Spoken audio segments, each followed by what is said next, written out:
सभी श्रोताओं का हार्दिक अभिनंदन। लीजिए सुनिए मुंशी प्रेमचंद द्वारा रचित उपन्यास गोदान का 20वां भाग। हाँ, कहाँ तक नाम के पीछे पीछे मरूं। कौन ऐसा ताल्लुकेदार है जो असामियों को थोड़ा बहुत नहीं सताता।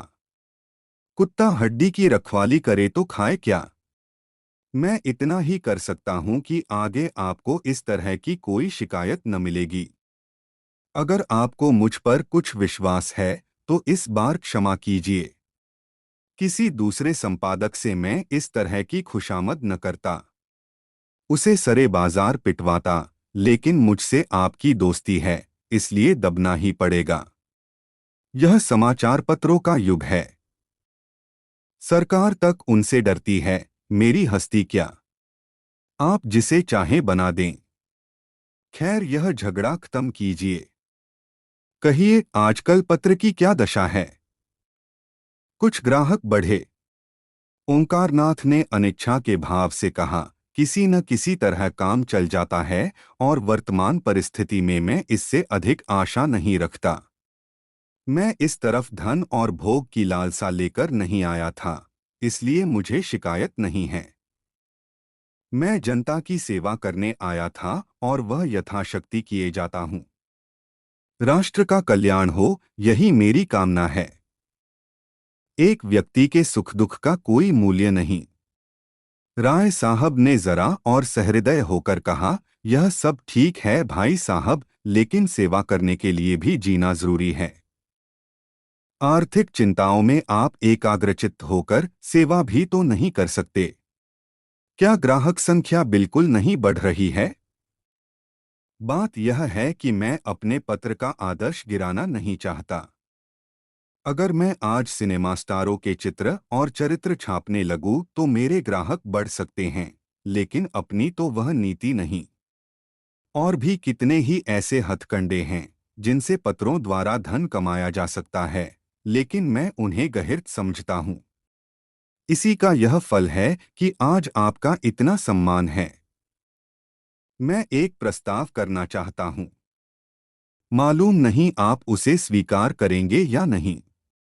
आप मेरी ओर से 100 आदमियों के नाम फ्री जारी कर दीजिए। चंदा मैं दे दूंगा। ओंकारनाथ ने कृतज्ञता से सिर झुकाकर कहा, मैं धन्यवाद के साथ आपका दान स्वीकार करता हूँ। खेद यही है कि पत्रों की ओर से जनता कितनी उदासीन है।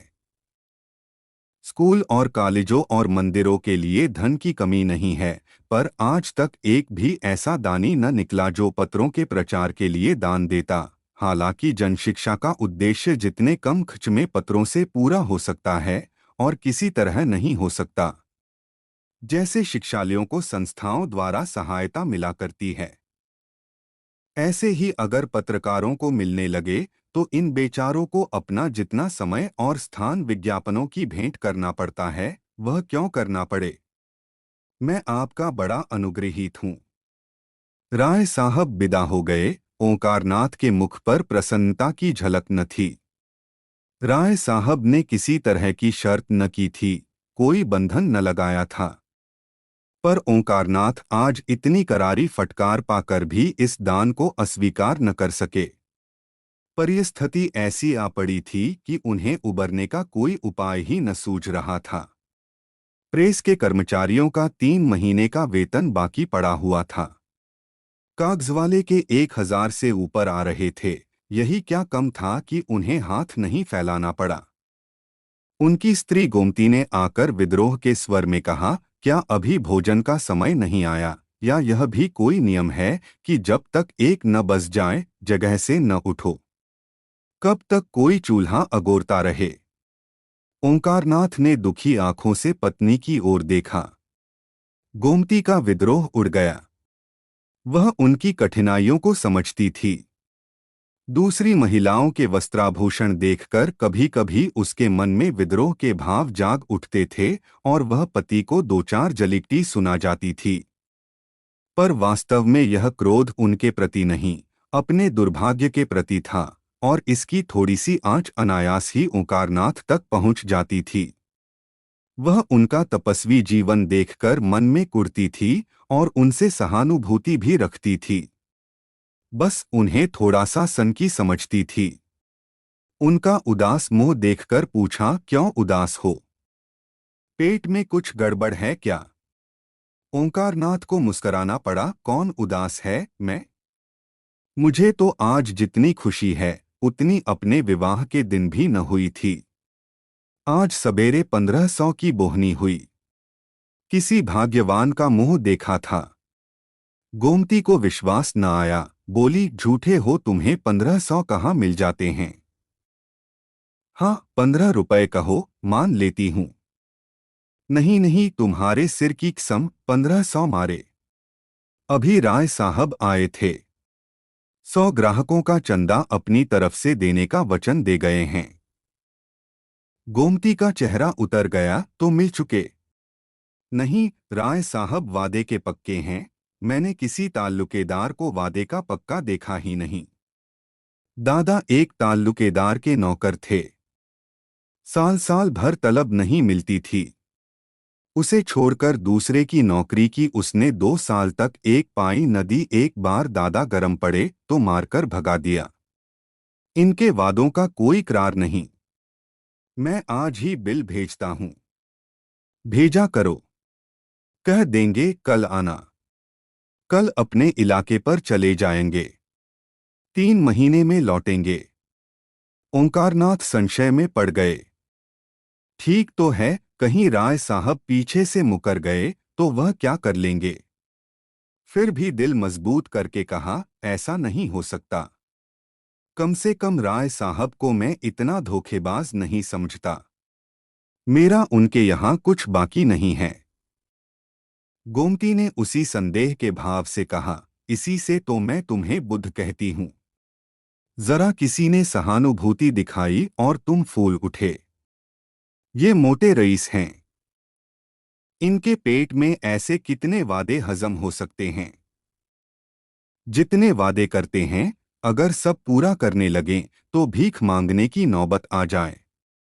मेरे गांव के ठाकुर साहब तो 2-2, 3-3 साल तक बनियों का हिसाब न करते थे। नौकरों का हिसाब तो नाम के लिए देते थे। साल भर काम लिया, जब नौकर ने वेतन मांगा, मारकर निकाल दिया। कई बार इसी नादिहंदी में स्कूल से उनके लड़कों के नाम कट गए। आखिर उन्होंने लड़कों को घर बुला लिया। एक बार रेल का टिकट उधार मांगा था। यह राय साहब भी तो उन्हीं के भाईबंद हैं। चलो भोजन करो और चक्की पीसो, जो तुम्हारे भाग्य में लिखा है। यह समझ लो कि ये बड़े आदमी तुम्हें फटकारते रहें, वही अच्छा है। यह तुम्हें 1 पैसा देंगे तो उसका चौगुना अपने असामियों से वसूल कर लेंगे। अभी उनके विषय में जो कुछ चाहते हो लिखते हो, तब तो ठकुर सोहाती ही कहनी पड़ेगी।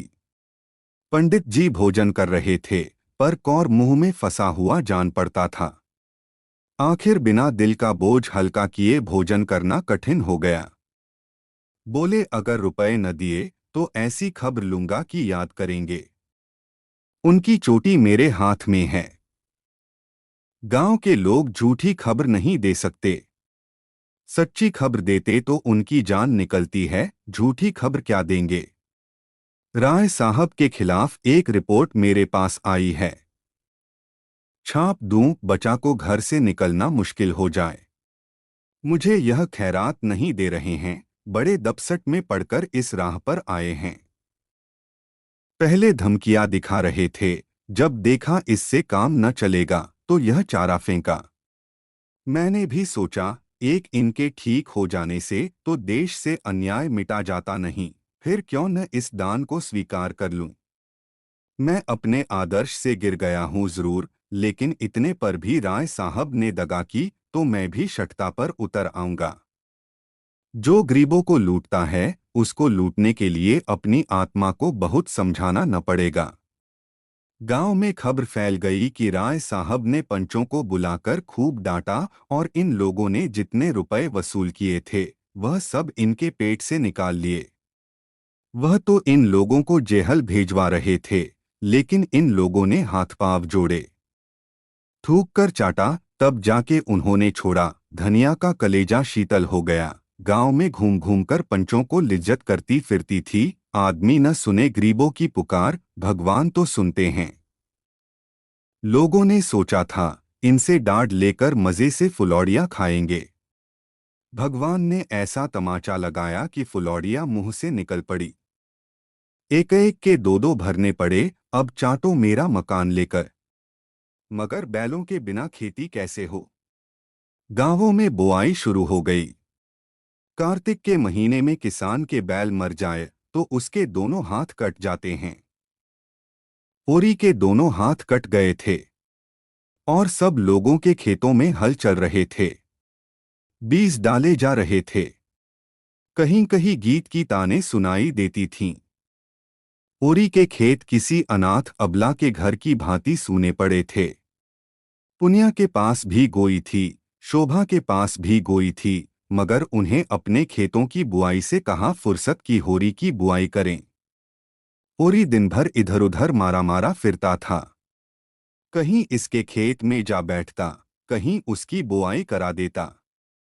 इस तरह कुछ अनाज मिल जाता। धनिया, रूपा, सोना सभी दूसरों की बुआई में लगी रहती थीं। जब तक बुआई रही, पेट की रोटियां मिलती गईं, विशेष कष्ट न हुआ। मानसिक वेदना तो अवश्य होती थी, पर खाने भर को मिल जाता था। रात को नित्य स्त्री पुरुष में थोड़ी सी लड़ाई हो जाती थी। यहाँ तक कि कार्तिक का महीना बीत गया और गांव में मजदूरी मिलनी भी कठिन हो गई। अब सारा दारमदार ऊख पर था, जो खेतों में खड़ी थी। रात का समय था। सर्दी खूब पड़ रही थी। ओरी के घर में आज कुछ खाने को न था। दिन को तो थोड़ा सा भुना हुआ मटर मिल गया था, पर इस वक्त चूल्हा जलाने का कोई डौल न था और रूपा भूख के मारे व्याकुल भी और द्वार पर कौड़े के सामने बैठी रो रही थी। घर में जब अनाज का एक दाना भी नहीं है तो क्या मांगे क्या कहे। जब भूख न सही गई तो वह आग मांगने के बहाने पुनिया के घर गई। पुनिया बाजरे की रोटियां और बथुए का साग पका रही थी। सुगंध से रूपा के मुंह में पानी भर आया।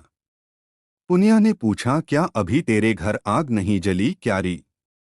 रूपा ने दीनता से कहा, आज तो घर में कुछ था ही नहीं। आग कहाँ से जलती?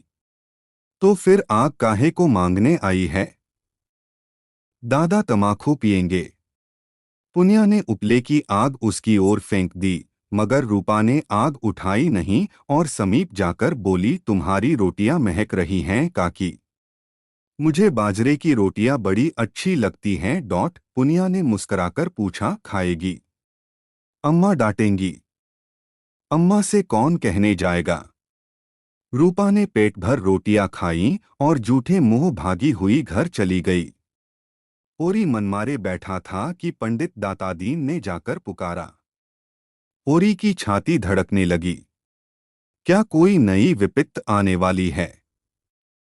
आकर उनके चरण छुए और कौड़े के सामने उनके लिए माची रख दी। दातादीन ने बैठते हुए अनुग्रह भाव से कहा, अब की तो तुम्हारे खेत परती पड़ गए होरी। तुमने गांव में किसी से कुछ कहा नहीं। नहीं भोला की मजाल थी कि तुम्हारे द्वार से बैल खोल ले जाता। यही लहास गिर जाती। मैं तुमसे जनेऊ हाथ में लेकर कहता हूँ, होरी, मैंने तुम्हारे ऊपर डांट न लगाया था। धनिया मुझे नाहक बदनाम करती फिरती है। यह लाला पटेश्वरी और झिंगुरी सिंह की कारस्तानी है। मैं तो लोगों के कहने से पंचायत में बैठ भर गया था। वह लोग तो और कड़ा दंड लगा रहे थे। मैंने कह सुन के कम कराया, मगर अब सब जने सिर पर हाथ धरे रो रहे हैं। समझे थे यहाँ उन्हीं का राज है। यह न जानते थे कि गांव का राजा कोई और है। तो अब अपने खेतों की बुआई का क्या इंतजाम कर रहे हो? ओरी ने करुणकंठ से कहा, क्या बताऊं महाराज, परती रहेंगे। परती रहेंगे? यह तो बड़ा अनर्थ होगा। भगवान की यही इच्छा है तो अपना क्या बस। मेरे देखते तुम्हारे खेत कैसे परती रहेंगे। कल मैं तुम्हारी बुआई करा दूंगा। अभी खेत में कुछ तरी है। उपज 10 दिन पीछे होगी, इसके सिवा और कोई बात नहीं। हमारा तुम्हारा आधा साझा रहेगा। इसमें न तुम्हें कोई टोटा है न मुझे। मैंने आज बैठे बैठे सोचा तो चित्त बड़ा दुखी हुआ कि जुते जुताए खेत परती रहे जाते हैं। पूरी सोच में पड़ गया। चौमासे भर इन खेतों में खाद डाली, जोता और आज केवल बुआई के लिए आधी फसल देनी पड़ रही है। उस पर एहसान कैसा जता रहे हैं, लेकिन इससे तो अच्छा यही है कि खेत परती पड़ जाए और कुछ न मिलेगा, लगान तो निकल ही आएगा। नहीं, अब की बेबाकी न हुई तो बेदखली आई धरी है। उसने यह प्रस्ताव स्वीकार कर लिया। दातादीन प्रसन्न होकर बोले, तो चलो मैं अभी 20 तौल दूं, जिसमें सबेरे का झंझट न रहे। रोटी तो खाली है न। ओरी ने लजाते हुए आज घर में चूल्हा न जलने की कथा कही। दातादीन ने मीठे उलाहने के भाव से कहा, अरे तुम्हारे घर में चूल्हा नहीं जला और तुमने मुझसे कहा भी नहीं। हम तुम्हारे बैरी तो नहीं थे। इसी बात पर तुमसे मेरा जी कुढ़ता है। अरे भले आदमी, इसमें लाज शर्म की कौन बात है। हम सब एक ही तो हैं। तुम शूद्र हुए तो क्या, हम ब्राह्मण हुए तो क्या, हैं तो सब एक ही घर के दिन सबके बराबर नहीं जाते। कौन जाने कल मेरे ही ऊपर कोई संकट आ पड़े तो मैं तुमसे अपना दुख न कहूँगा तो किससे कहूँगा। अच्छा जो हुआ, चलो बेंग ही के साथ तुम्हें मंदोमन अनाज खाने को भी तौल दूंगा। आध घंटे में होरी मन भर जौ का टोकरा सिर पर रखे आया और घर की चक्की चलने लगी। धनिया रोती थी और साहस के साथ जौ पीसती थी। भगवान उसे किस कुकर्म का यह दंड दे रहे हैं। दूसरे दिन से बुआई शुरू हुई। ओरी का सारा परिवार इस तरह काम में जुटा हुआ था मानो सब कुछ अपना ही है। कई दिन के बाद सिंचाई भी इसी तरह हुई। दातादीन को सेतमेत के मजूर मिल गए।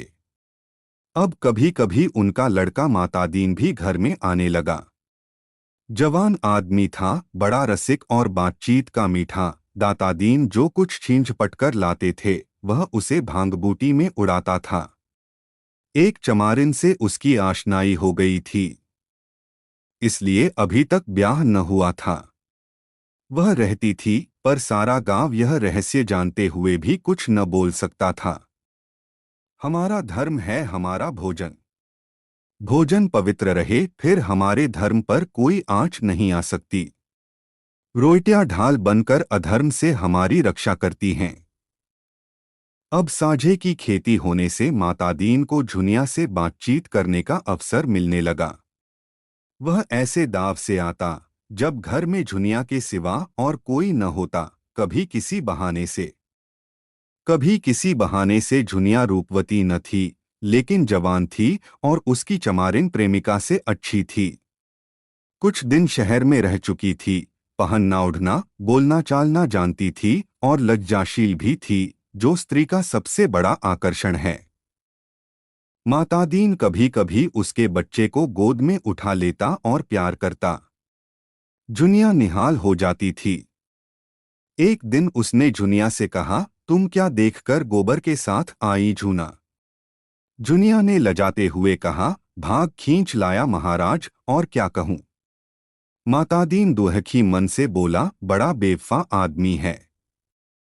तुम जैसी लक्ष्मी को छोड़कर न जाने कहाँ मारा मारा फिर रहा है। चंचल स्वभाव का आदमी है, इसी से मुझे शंका होती है कि कहीं और न फंस गया हो। ऐसे आदमियों को तो गोली मार देना चाहिए। आदमी का धर्म है, जिसकी बाह पकड़े उसे निभाए। यह क्या कि एक आदमी की जिंदगी खराब कर दी और आप दूसरा घर ताकने लगे। युवती रोने लगी। मातादीन ने इधर उधर ताककर उसका हाथ पकड़ लिया और समझाने लगा, तुम उसकी क्यों परवाह करती हो झूना, चला गया, चला जाने दो। तुम्हारे लिए किस बात की कमी है। रुपए पैसे गहना पड़ा, जो चाहो मुझसे लो। झुनिया ने धीरे से हाथ छुड़ा लिया और पीछे हटकर बोली, सब तुम्हारी दया है महाराज। मैं तो कहीं की न रही, घर से भी गई, यहां से भी गई। न माया मिली न राम ही हाथ आए। दुनिया का रंगढंग न जानती थी, इसकी मीठी मीठी बातें सुनकर जाल में फंस गई। माता दीन ने गोबर की बुराई करनी शुरू की। वह तो निरा लफंगा है, घर का न घाट का। जब देखो माँ बाप से लड़ाई, कहीं पैसा पा जाए चट जुआ खेल डालेगा। चरस और गांजे में उसकी जान बसती थी। सोहदों के साथ घूमना, बहू बेटियों को छेड़ना, यही उसका काम था। थानेदार साहब बदमाशी में उसका चालान करने वाले थे। हम लोगों ने बहुत खुशामद की, तब जाकर छोड़ा। दूसरों के खेत खलिहान से अनाज उड़ा लिया करता था। कई बार तो खुद उसी ने पकड़ा था, पर गाँव घर समझकर छोड़ दिया। सोना ने बाहर आकर कहा, भाभी अम्मा ने कहा है अनाज निकालकर धूप में डाल दो, नहीं तो चोकर बहुत निकलेगा। पिंडत ने जैसे बखार में पानी डाल दिया हो। मातादीन ने अपनी सफाई दी, मालूम होता है तेरे घर बरसात नहीं हुई। चौमासे में लकड़ी तक गीली हो जाती है, अनाज तो अनाज ही है। यह कहता हुआ वह बाहर चला गया। सोना ने आकर उसका खेल बिगाड़ दिया। सोना ने झुनिया से पूछा, मातादीन क्या करने आए थे? झुनिया ने माथा सिकोड़कर कहा, पघिया मांग रहे थे। मैंने कह दिया, यहाँ पघिया नहीं है, यह सब बहाना है। बड़ा खराब आदमी है। मुझे तो बड़ा भला आदमी लगता है। क्या खराबी है उसमें? तुम नहीं जानती, सिलिया चमारिन को रखे हुए है, तो इसी से खराब आदमी हो गया। और काहे से आदमी खराब कहा जाता है? तुम्हारे भैया भी तो मुझे लाए हैं, वह भी खराब आदमी हैं। सोना ने इसका जवाब न देकर कहा, मेरे घर में फिर कभी आएगा तो दुत्कार दूंगी, और जो उससे तुम्हारा ब्याह हो जाए। सोना लजा गई, तुम तो भाभी गाली देती हो। क्यों, इसमें गाली की क्या बात है? मुझसे बोले तो मुंह झुलस दूं। तो क्या तुम्हारा ब्याह किसी देवता से होगा? गांव में ऐसा सुंदर सजीला जवान दूसरा कौन है? तो तुम चली जाओ उसके साथ। सिलिया से लाख दर्जे अच्छी हो, मैं क्यों चली जाऊं? मैं तो एक के साथ चली आई। अच्छा है या बुरा? तो मैं भी जिसके साथ ब्याह होगा उसके साथ चली जाऊंगी, अच्छा हो या बुरा। और जो किसी बूढ़े के साथ ब्याह हो गया। सोना हंसी, मैं उसके लिए नरमनरम रोटियां पकाऊंगी, उसकी दवाइयां कूटूं छानूंगी, उसे हाथ पकड़कर उठाऊंगी। जब मर जाएगा तो मुंह ढांपकर रोऊंगी। और जो किसी जवान के साथ हुआ, तब तुम्हारा सिर हाँ नहीं तो। अच्छा बताओ, तुम्हें बूढ़ा अच्छा लगता है कि जवान? जो अपने को चाहे वही जवान है, न चाहे वही बूढ़ा है। दैव करे तुम्हारा ब्याह किसी बूढ़े से हो जाए तो देखूं तुम उसे कैसे चाहती हो, तब मनाओगी। किसी तरह यह निगोड़ा मर जाए तो किसी जवान को लेकर बैठ जाऊं। मुझे तो उस बूढ़े पर दया आए। इस साल इधर एक शक्कर का मिल खुल गया था। उसके कारिंदे और दलाल गांव-गांव घूमकर किसानों की खड़ी ऊख मोल ले लेते थे। वही मिल था जो मिस्टर खन्ना ने खोला था। एक दिन उसका कारिंदा इस गांव में भी आया। किसानों ने जो उससे भावताव किया तो मालूम हुआ गुड़ बनाने में कोई बचत नहीं है। जब घर में ऊख पेर कर भी यही दाम मिलता है, तो पेरने की मेहनत क्यों उठाई जाए। सारा गांव खड़ी ऊख बेचने को तैयार हो गया। अगर कुछ कम भी मिले तो परवाह नहीं, तत्काल तो मिलेगा। किसी को बैल लेना था, किसी को बाकी चुकाना था, कोई महाजन से गला छुड़ाना चाहता था। ओरी को बैलों की गोई लेनी थी। अब की ऊख की पैदावार अच्छी न थी, इसलिए यह डर था कि माल न पड़ेगा। और जब गुड़ के भाव मिल की चीनी मिलेगी तो गुड़ लेगा ही कौन। सभी ने बयाने ले लिए। ओरी को कम से कम 100 रुपए की आशा थी। इसमें एक मामूली गोई आ जाएगी, लेकिन महाजनों को क्या करे। दातादीन, मंगरू, दुलारी, सिंगुरी सिंह सभी तो प्राण खा रहे थे। अगर महाजनों को देने लगेगा तो 100 रुपए सूद भर को भी न होंगे। कोई ऐसी जुगुत न सूझती थी कि ऊख के रुपए हाथ आ जाए और किसी को खबर न हो। जब बैल घर आ जाएंगे तो कोई क्या कर लेगा। गाड़ी लदेगी तो सारा गांव देखेगा ही, तौल पर जो रुपए मिलेंगे वह सबको मालूम हो जाएंगे। संभव है मंगरू और दातादीन हमारे साथ साथ रहें। इधर रुपए मिले, उधर उन्होंने गर्दन पकड़ी। शाम को गिरधर ने पूछा, तुम्हारी ऊख कब तक जाएगी होरी काका? होरी ने झांसा दिया, अभी तो कुछ ठीक नहीं है भाई। तुम कब तक ले जाओगे?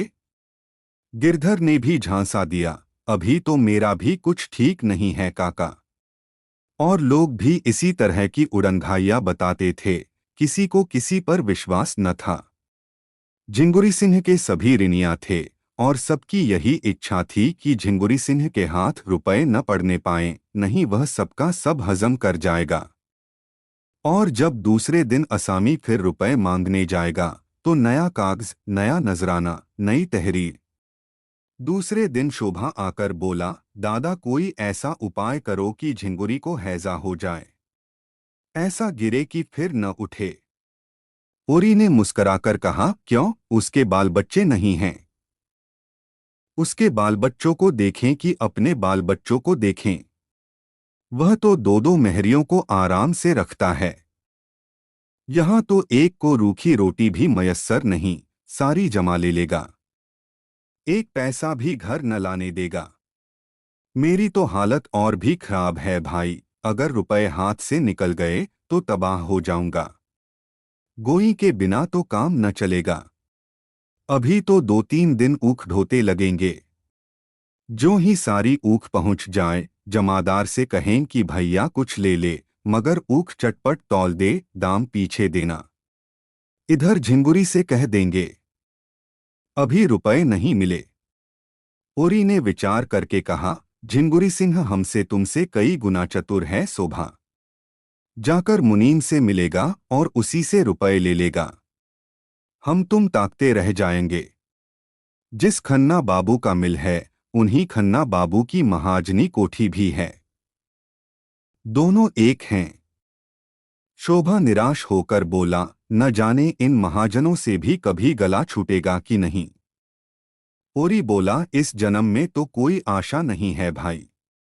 हम राज नहीं चाहते, भोगविलास नहीं चाहते, खाली मोटा झोटा पहनना और मोटा झोटा खाना और मर्जाद के साथ रहना चाहते हैं। वह भी नहीं सधता। शोभा ने धूर्तता के साथ कहा, मैं तो दादा इन सबों को अब की चकमा दूंगा। जमादार को कुछ दे दिलाकर इस बात पर राजी कर लूंगा कि रुपए के लिए हमें खूब दौड़ाएं। झिंगुरी कहाँ तक दौड़ेंगे? ओरी ने हंसकर कहा, यह सब कुछ न होगा भैया। कुशल इसी में है कि झिंगुरी सिंह के हाथ पांव जोड़ो, हम जाल में फंसे हुए हैं। जितना ही फड़फड़ाओगे उतना ही और जकड़ते जाओगे। तुम तो दादा बूढ़ों की सी बातें कर रहे हो, कटघरे में फंसे बैठे रहना तो कायरता है। फंदा और जकड़ जाए बला से, पर गला छुड़ाने के लिए जोर तो लगाना ही पड़ेगा। यही तो होगा, झिंगुरी घरद्वार नीलाम करा लेंगे, करा ले नीलाम। मैं तो चाहता हूं कि हमें कोई रुपए न दे, हमें भूखों मरने दे, लाते खाने दे, एक पैसा भी उधार न दे। लेकिन पैसा वाले उधार न दें तो सूद कहाँ से पाएं? एक हमारे ऊपर दावा करता है तो दूसरा हमें कुछ कम सूद पर रुपए उधार देकर अपने जाल में फंसा लेता है। मैं तो उसी दिन रुपए लेने जाऊंगा जिस दिन झिंगुरी कहीं चला गया होगा। ओरी का मन भी विचलित हुआ, हाँ यह ठीक है। ऊख तुलवा देंगे, रुपए दावघात देखकर ले आएंगे। बस बस यही चाल चलो। दूसरे दिन प्रातःकाल गांव के कई आदमियों ने ऊख काटनी शुरू की। ओरी भी अपने खेत में गड़ासा लेकर पहुंचा। उधर से शोभा भी उसकी मदद को आ गया। पुनिया, झुनिया, धनिया, सोना सभी खेत में जा पहुंची।